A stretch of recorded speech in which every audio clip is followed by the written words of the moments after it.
আমার পিপিটির টপিক হচ্ছে ব্লুমস আর বর্নল্যান্ডের যে ইভালুয়েশন তার মধ্যে তুলনা করা, এবং সেকেন্ড ওয়ান হচ্ছে যে নেচার আর পারপাস কী রয়েছে ইভালুয়েশন ক্ষেত্রে সেসব বিষয়ে আলোচনা হবে, যেটা কোর্স 1.2.9 ফার্স্ট হাফের মধ্যে রয়েছে সে বিষয়ে। চলো শুরু করা যাক।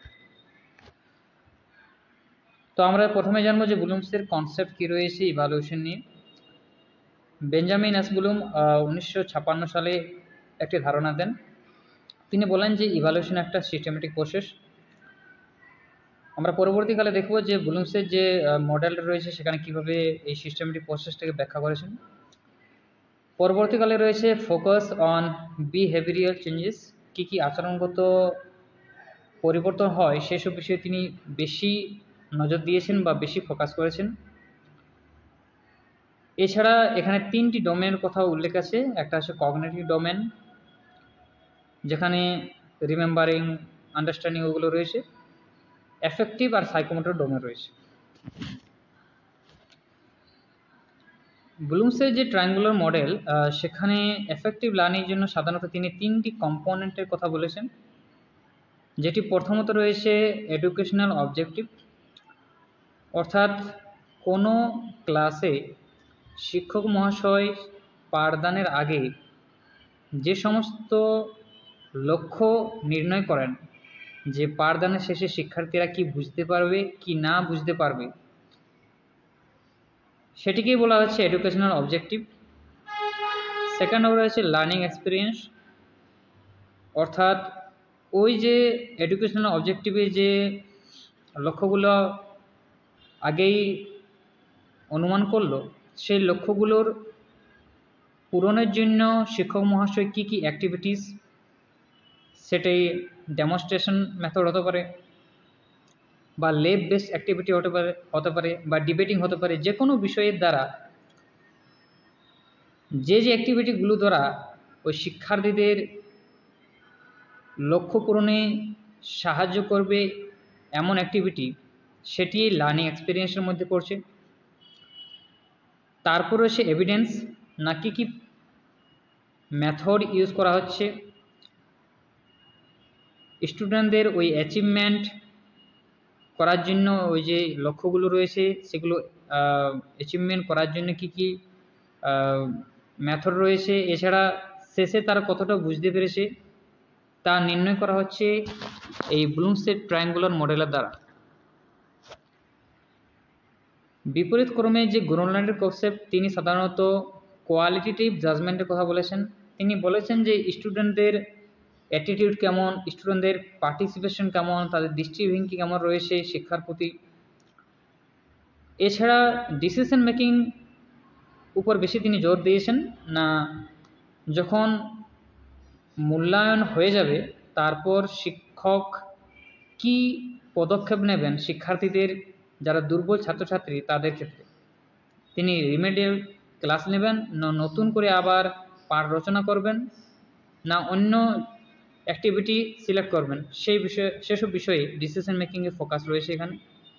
এছাড়া ডাইভার্স টুলস, অনেক টুলের কথা এখানে উল্লেখ আছে। এবং শেষটা যেটা রয়েছে কন্টিনিউয়াস ইমপ্রুভমেন্ট, এটা কন্টিনিউয়াসভাবে ইমপ্রুভমেন্টটা করার চেষ্টা রয়েছে বর্নল্যান্ডের কনসেপ্টের দ্বারা। বর্নল্যান্ড 1971 সালে একটি আমাদেরকে উক্তি দিয়েছেন, সেটা হচ্ছে evaluation is the complete wholly when results are interpreted to guide educational improvement। তিনি সাধারণত ব্লুমসের যে ধারণাটা রয়েছে সেটিকেই তিনি আরেকটুকু বিস্তারিতভাবে বলেছেন, একটি নতুন কম্পোনেন্ট অ্যাড করেছেন ভ্যালু জাজমেন্ট বলে, যেটি আমরা পরের স্লাইডে দেখব। এখানে আমরা দেখতে পাচ্ছি তিনটি স্লাইড রয়েছে যেটি ব্লুমসের কনসেপ্টে রয়েছে, এবং চতুর্থটি যেটি রয়েছে ভ্যালু জাজমেন্ট, সেটিকে তিনি অ্যাড করেছেন। তিনি মনে করতেন যে মূল্যায়নের পর শিক্ষককে তার পাঠদানটি কতটা সার্থক করতে পেরেছে শিক্ষার্থীদের, সেসব বিষয়ে একটা ধারণা থাকা দরকার, এবং কি জাজমেন্ট বা ডিসিশন নেওয়া যায় তারপরে রিমিডিয়াল ক্লাস বা অন্যান্য অ্যাক্টিভিটিগুলো, সেটাকে তিনি এখানে অ্যাড করেছেন। তাহলে এখানে আমরা বিস্তারিতভাবে দেখে নেব যে কী কী ধারণাগুলো রয়েছে বা কী কী পার্থক্যগুলো রয়েছে তাদের মধ্যে।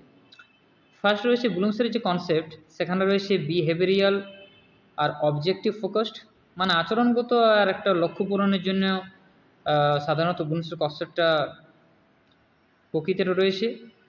গ্রোনল্যান্ডের যে কনসেপ্ট সেটা রয়েছে ইন্টারপ্রেটিভ ডিসিশন বেসড, কী কী ডিসিশন নেওয়া যেতে পারে সেসব বিষয়ে, এবং ইন্টারপ্রেটিভ কতটা মূল্যায়ন বা অ্যানালাইসিসের মাধ্যমে কতটা তাদের সার্থক করেছে সেসব বিষয়। মডেল স্ট্রাকচার, আগে বললাম যে ব্লুমসের কনসেপ্ট 3টি কম্পোনেন্টের কথা আছে, যেটি পরবর্তীকালে লেখা আছে যে অবজেক্টিভ, এক্সপেরিয়েন্স, এভিডেন্স। আর গ্রোনল্যান্ডের যে কনসেপ্ট সেখানে 4টি কম্পোনেন্ট, ব্লুমসের কনসেপ্টটিকেই একটু বিস্তারিতভাবে বলেছেন এবং নতুন একটা কম্পোনেন্ট ভ্যালু জাজমেন্ট বলে অ্যাড করেছেন। সাধারণভাবে যে ফোকাসটা রয়েছে সেটা হচ্ছে ব্লুমসের কনসেপ্টে অ্যাচিভমেন্ট মেজারমেন্টের উপর, আর গ্রোনল্যান্ডের কনসেপ্ট সেটা রয়েছে ইমপ্রুভমেন্ট কীভাবে করা যায় আর কী কী ডিসিশন নেওয়া যায় সেসব বিষয়ে। অ্যাপ্রোচ টাইপটা বলতে গেলে ব্লুমসের যে কনসেপ্ট সেটা হচ্ছে কোয়ান্টিটিভ, আর গ্রোনল্যান্ডের কনসেপ্টটা আছে কোয়ালিটেটিভ আর কোয়ান্টিটিভ। শুধুমাত্র জ্ঞান দিলে চলবে না বা জ্ঞানের পরিমাণটা দিলে চলবে না, তার সাথে সাথে স্টুডেন্টদের যে অ্যাটেনশন, পার্টিসিপেশন, এছাড়া তাদের দৃষ্টিভঙ্গি, অ্যাটিটিউডটা কেমন সেসব নির্ণয় করতে হবে। এখানে ব্লুমসের কনসেপ্টে এডুকেটরের যে রোলটা আছে সেটা সাধারণত ইভ্যালুয়েটের কাজ, যেসব আউটকামগুলো রয়েছে তাদের মধ্যে ইভ্যালুয়েট করা। গ্রোনল্যান্ডের যে কনসেপ্ট সেখানে ইভ্যালুয়েটের পাশাপাশি কীভাবে ইমপ্রুভমেন্ট করা যায় সেটিকেও নির্ণয় করতে হবে। তাহলে ব্লুমসের কনসেপ্টের দ্বারা কী কী শিক্ষার্থীরা স্কোপ বা কী কী তাদের সুবিধা হবে, 1 নম্বর হচ্ছে যে অ্যাচিভমেন্ট, তারা যে লার্নিং অ্যাচিভমেন্ট কতটা গেইন করতে পারছে সেটা জানা যাবে। আর গ্রোনল্যান্ডের কনসেপ্টে যারা টিচিংটা কেমন হয়েছে, পাঠদান কৌশলটা কেমন হয়েছে, কারিকুলামটা কেমন, কারিকুলাম কি ওদের বয়সের ক্ষেত্রে সার্থক হয়েছে কি না, এছাড়া সিস্টেম ইমপ্রুভমেন্ট, তাদের কীভাবে ইমপ্রুভমেন্ট করা যায় সেটিকে এখানে ফোকাসে এনেছে। এন্ড রেজাল্টে বলা যায় যে ব্লুমসের কনসেপ্টের দ্বারা অ্যাচিভমেন্টকে মেজার করা যায় কতটা তার বুঝতে পেরেছে সেটি, কিন্তু গ্রোনল্যান্ডের যে কনসেপ্ট সেটি যেহেতু কন্টিনিউয়াস প্রসেস, তাই অ্যাচিভমেন্ট হওয়ার পরেও যদি কোনো খামতি থেকে যায় সেটিকে কীভাবে পূরণ করা যায় সেসব বিষয়ে নতুন পদক্ষেপ নেওয়া যায়। তাহলে এই রইল আমাদের পার্থক্য। তাহলে এবার আমরা আলোচনা করব যে the nature of evaluation, evaluation কী কী প্রকৃতি রয়েছে। প্রথমে বললাম যে এটি কন্টিনিউয়াস প্রসেস, একটা সিস্টেমেটিকভাবে হয়ে থাকে এবং কন্টিনিউয়াসভাবে হয়ে থাকে। যতক্ষণ না শিক্ষার্থীরা তাদের সার্থক জ্ঞানটুকু অ্যাচিভ করতে পারছে ততক্ষণ না এই ইভ্যালুয়েট প্রসেসটা চলতে থাকবে। এছাড়া রয়েছে কভার্স অল এরিয়াস, সমস্ত দিক এটিকে কভার করে। শিক্ষার্থীদের পাঠ্যক্রম, তাদের অ্যাটিটিউড, তাদের পার্টিসিপেশন, তাদের অ্যাটেনশন, সিলেবাস, সমস্ত কিছু এখানে কভার করে থাকে।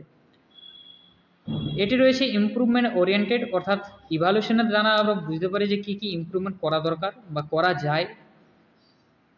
আর আগে বললাম যে এটি সিস্টেমেটিক আর মেথোলজিক্যাল, একটা সিস্টেমেটিকভাবে হয়ে থাকে। এবং তারপর রয়েছে ডিফারেন্ট ফর মনিটরিং, শুধু মনিটরিং করলেই হবে না, মনিটরিং থেকে একটু আলাদা। মনিটরিংয়ের পাশাপাশি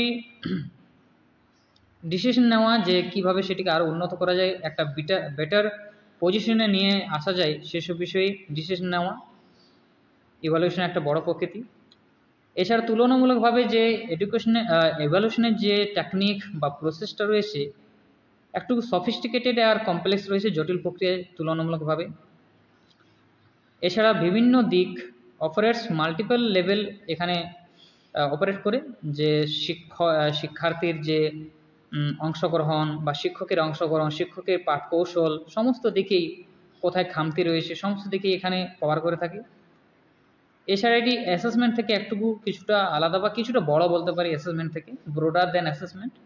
অ্যাসেসমেন্ট মানে হচ্ছে যে একটা কোনো বিষয়ে পাঠদান করার পর শিক্ষার্থীরা কতটা বুঝতে পারলো বা কোন কোন ফ্যাক্টরগুলো তাদের ক্ষেত্রে পাঠদানে সহায়ক হলো বা কোন কোন ফ্যাক্টরগুলো তাদেরকে বাধা দিল সেসব বিষয়ে পুঙ্খানুপুঙ্খভাবে একটা পর্যবেক্ষণ করা। কিন্তু যখনই আমরা সেই পর্যবেক্ষণের পর, মানে ওই যে আমরা টেস্টের মাধ্যমে পর্যবেক্ষণ করি, তারপর আমরা যখন সেটিকে নির্ণয় করি যে কোন ছাত্রগুলো ভালোভাবে বুঝতে পেরেছে, কারা বুঝতে পারেনি, তখন সেটিকে ইভ্যালুয়েট করা। এবং আমরা দেখতে পেলাম কিছুক্ষণ আগে যে গ্রোনল্যান্ডের যে কনসেপ্ট, সেই ইভ্যালুয়েশনের পর কী কী টেকনিক নেওয়া দরকার, কী কী ভ্যালু জাজমেন্ট করা দরকার সেসব বিষয়ে আলোচনা হয়েছে। এবার আসবো আমরা কি কি পারপাস রয়েছে, কেন এর উদ্দেশ্য রয়েছে। আসলে আমরা জানি যে শিক্ষার উদ্দেশ্য যে শিক্ষাটাকে বিতরণ করা, তাই এখানেও রয়েছে যে অ্যাসেস স্টুডেন্ট নলেজ, শিক্ষার্থীদের কতটা জ্ঞান রয়েছে সেটিকে অ্যাসেস করা, সেটিকে পরিমাপ করা যে তারা ঠিক বুঝতে পারেছে কিনা, তাদের যে লেসন প্ল্যান আছে বা লেসনটি আছে তারা ঠিকভাবে তারা আয়ত্ত করতে পারেছে কিনা সেসব বিষয়ে অ্যাসেস করা হয়। এবং সেকেন্ড রয়েছে প্রোগ্রাম কোয়ালিটি, কি মেথড ইউজ করা হয়েছে সেটিকেও এখানে ইনক্লুড করে, যে শুধুমাত্র শিক্ষার্থীদের শিক্ষাটাই নয়, শিক্ষার পাশাপাশি যে ফ্যাক্টরগুলো রয়েছে, এনভায়রনমেন্ট, সঠিক এনভায়রনমেন্ট রয়েছে কিনা, পাঠদায়ক এনভায়রনমেন্ট রয়েছে কিনা, এছাড়া তাদের মানসিকতা কেমন, তাদের অ্যাটিটিউড কেমন, সমস্ত দিক এখানে চেক করার রয়েছে, মানে চেক করার একটা দিক রয়েছে। থার্ড ওয়ান রয়েছে যে ইভালুয়েট টিচার পারফরমেন্স, শুধুমাত্র যে শিক্ষার্থীদের যে নলেজটা বা শিক্ষার্থীদের যে পারফরমেন্স সেটিকে দেখলে চলবে না, সঙ্গে দেখতে হবে যে শিক্ষক পাঠটিকে সঠিকভাবে শিক্ষার্থীদের সামনে বোঝাতে পেরেছে কিনা। যদি না বোঝাতে পেরেছে তাহলে সেটিকে আবার সিস্টেমেটিক প্রসেসভাবে আবার এডুকেশনাল অবজেক্টিভের দ্বারা, লার্নিং এক্সপেরিয়েন্সের দ্বারা আবার এভিডেন্স জোগাড় করে ইভালুয়েট করতে হবে। তাহলে আমরা বুঝতেই পারলাম যে এখানে ওভারঅল ইমপ্রুভমেন্ট মানে সমস্ত দিকেই, শুধুমাত্র টিচার বা স্টুডেন্টদের নয়, এছাড়া রয়েছে কারিকুলাম, যে কী কারিকুলাম তাদের ক্ষেত্রে পাঠদায়ক সহায়ক কিনা, তাদের বয়সের ক্ষেত্রে, তাদের মেন্টাল এজের ক্ষেত্রে সহায়ক কিনা পাঠদায়কটা, এছাড়া তাদের পাঠদানটা করার পরে কি উন্নতি বা কি অ্যাচিভ করতে পারবে সেটিকেও নির্ণয় করা হয়ে থাকে। এবার আমরা একেবারে কনক্লুশন পর্যায়ে চলে এলাম, যেখানে এসে আমরা বুঝতেই পারলাম যে ইভ্যালুয়েশন যেটা রয়েছে সেটা হচ্ছে শিক্ষার একটা দর্পণ, যেখানে আমরা ব্লুমসের কনসেপ্ট আর গ্রোনল্যান্ডের যে কনসেপ্টের দ্বারা আমরা বুঝতে পারলাম যে শিক্ষার যে ইভ্যালুয়েট করা বা শিক্ষাকে কীভাবে মূল্যায়ন করা কতটা জরুরি শিক্ষার্থীদের ক্ষেত্রে বা শিক্ষা দানের ক্ষেত্রে, এবং বুঝতে পারলাম যে এটা একেবারে একটা সিস্টেমেটিক প্রসেস এবং সিস্টেমেটিকভাবে চলতে থাকে যতক্ষণ না শিক্ষার্থীরা তাদের গোলটাকে অ্যাচিভ করতে পারে, তাদের যে ডিজায়ার যে লক্ষণ, ডিজায়ার যে আউটকামস রয়েছে সেটাকে অ্যাচিভ করতে পারে, ততক্ষণ এটা চলতে থাকবে। এই রইল আমার পিপিটি প্রেজেন্টেশন। ধন্যবাদ।